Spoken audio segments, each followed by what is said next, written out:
अस्सलाम वालेकुम। मैं हूं डॉक्टर मोहम्मद उमैर। आप देख रहे हैं प्रो हेल्थ फार्मासिस्ट। उम्मीद करता हूं आप सब सेहत और ईमान की सलामती के साथ होंगे। डायबिटीज और विटामिन्स, जिसके बारे में बहुत कम लोग जानते हैं। जो लोग डायबिटीज को मैनेज करने का सोचते हैं तो ज्यादातर लोग कार्ब कम करने, मेडिसिन लेने और ब्लड शुगर ट्रैक करने पर फोकस करते हैं।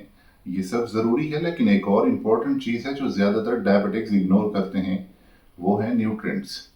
सही विटामिन्स और मिनरल्स जो इंसुलिन को सही काम करने देते हैं, नर्व्स को प्रोटेक्ट करते हैं और सीरियस कॉम्प्लिकेशन से बचाते हैं। सच ये है कि ज्यादातर डायबिटिक्स कुछ विटामिन्स की कमी का शिकार होते हैं, जो directly blood sugar control, energy levels और ऑर्गन हेल्थ को इफेक्ट करते हैं। और अगर आप भी इन विटामिन से महरूम हैं तो डायबिटिक्स को मैनेज करना और भी मुश्किल बन जाता है। इस वीडियो में हम डिस्कस करेंगे टॉप 3 विटामिन जो हर डायबिटिक को जरूर यूज करने चाहिए। अगर आप हमेशा थके रहते हो, बॉडी पेन होती है या ब्लड शुगर कंट्रोल नहीं हो रहा, तो इन विटामिन को यूज करके आप डायबिटीज को रेगुलेट कर सकते हैं। तो वीडियो को जरूर एंड तक देखिएगा, क्योंकि इसमें हम आपको बताएंगे कि विटामिन को आप फूड और सप्लीमेंट से कैसे हासिल कर सकते हैं। तो चलिए शुरू करते हैं आज का टॉपिक। नंबर 1 पर है विटामिन डी। अगर आप डायबिटिक हैं तो विटामिन डी आपके लिए सिर्फ बोन्स या इम्यून सिस्टम के लिए नहीं, बल्कि insulin function, inflammation control, nerve health और ऑर्गन प्रोटेक्शन के लिए बहुत इंपॉर्टेंट है। Diabetics naturally vitamin D deficiency का ज्यादा शिकार होते हैं। इंसुलिन रेजिस्टेंस और क्रोनिक इन्फ्लेमेशन विटामिन डी को सही प्रोसेस नहीं होने देते। हाई ब्लड शुगर और फ्रीक्वेंट यूरिनेशन विटामिन डी को बॉडी से फ्लश आउट कर देते हैं। कम sunlight exposure vitamin D levels को और भी कम कर देता है। बढ़ती उम्र के साथ पैंक्रियाज और लीवर विटामिन डी को एक्टिवेट करने में मुश्किल महसूस करते हैं। अगर आपके विटामिन डी लेवल्स लो हैं तो आपकी बॉडी आपको ये साइंस लाजमी देगी। हमेशा थके हुए रहना, मसल वीकनेस और जॉइंट पेन, या जख्म जल्दी हील नहीं होते, नमनेस होती है या टिंगलिंग महसूस होती है, शुगर क्रेविंग्स या मूड स्विंग्स आते हैं, तो ये आपकी बॉडी में साइंस देते हैं कि आपकी विटामिन डी बॉडी में बहुत ज्यादा कम है। अगर विटामिन डी बहुत कम हो जाए तो हार्ट, किडनीज, नर्व्स और आईज, इन सब पर बहुत बुरा असर पड़ता है। अब सवाल पैदा होता है कि विटामिन डी को नेचुरल तरीकों से कैसे लें। अगर आप फूड से लेना चाहते हैं तो ये सबसे बेस्ट सोर्सेज हैं, जिसमें कॉड लिवर ऑयल का अगर आप 1 टेबल स्पून लेंगे तो आपकी डेली रिक्वायरमेंट का ये 340% मुकम्मल कर सकता है। अगर आप व्हाइट सैल्मन का 100 ग्राम लेंगे तो ये आपकी डेली रिक्वायरमेंट का 130% मुकम्मल कर सकता है।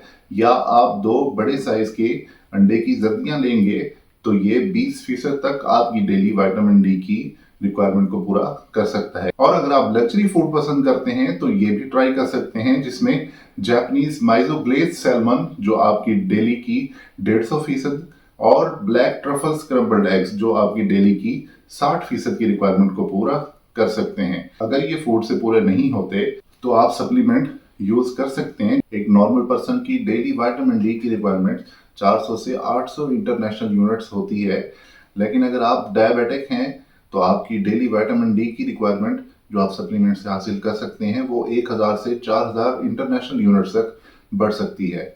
नंबर 2 पर है विटामिन B12, जिसे हम कोबालमीन कहते हैं। डायबिटिक्स के लिए B12 और भी ज्यादा इंपॉर्टेंट है, लेकिन मसला ये है कि ज्यादातर डायबिटिक्स में B12 की डेफिशिएंसी होती है।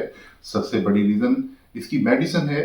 जो मेटफॉर्मिन हम यूज करते हैं, वो मेटफॉर्मिन जो आपकी ब्लड शुगर को कंट्रोल करती है, वो आपकी विटामिन B12 की अब्जॉर्प्शन को भी रोकती है। अगर आपकी बॉडी को विटामिन B12 नहीं मिल रहा तो आपको ये साइंस हो सकते हैं, जिसमें हाथ और पांव का सुन रहना, हमेशा थका हुआ महसूस करना, डिजीनेस या shortness of breath, brain fog या मेमोरी इश्यूज। इसके अलावा आप न्यूरोपैथी और वीक रिफ्लेक्सेस का भी सामना कर सकते हैं। ये सिर्फ फटीग की बात नहीं, विटामिन B12 की कमी आपके दिल, किडनी, नर्व्स और इवन आई साइट को भी इफेक्ट करते हैं।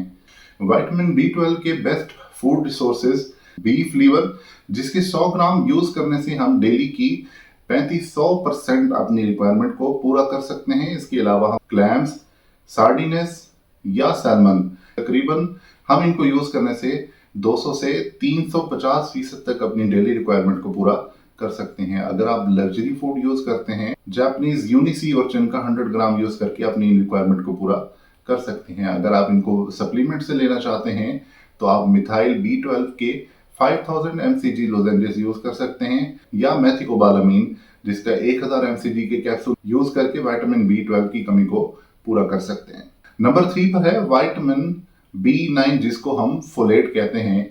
फोलेट आपके DNA repair, red blood cell production और इंसुलिन सेंसिटिविटी के लिए क्रिटिकल है, क्योंकि आपकी बॉडी में ये सब फंक्शन परफॉर्म करने में बहुत ज्यादा इंपॉर्टेंट है। लेकिन मसला ये है कि डायबिटीज फोलेट अब्जॉर्प्शन को स्लो कर देता है।